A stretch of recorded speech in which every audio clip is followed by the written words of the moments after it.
Jeff Bezos is backing a radically simple $20,000 electric pickup truck that comes so bare bones it doesn't even arrive painted. I'm Kurt the Cyber Guy. Follow me at cyberguy.com. That's my website where so many people sign up to get my newsletter for free.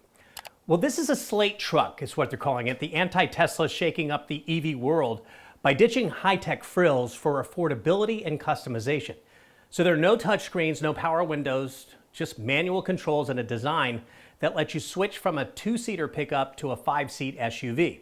It's got over 100 add-on accessories and wraps, lets you make it truly your own any way you want to do it. And while other automakers are piling on expensive tech and driving prices sky high, Slate strips things down to deliver an electric truck under 20 grand after federal tax credits. Now, with Jeff Bezos backing and U.S. manufacturing, Slate aims to deliver the affordable EV many have promised but have never built. Here's a question for you. Is this return to simplicity exactly what the EV market finally needs for you to buy one? Or will drivers miss the gadgets and the luxury features that they've gotten, the ones that are now like a Rivian? Would you trade screens, bells and whistles for a truck that's affordable, customizable, and unapologetically basic? Let me know what you think in the comments below. More crazy cool tech like this at my website, cyberguy.com.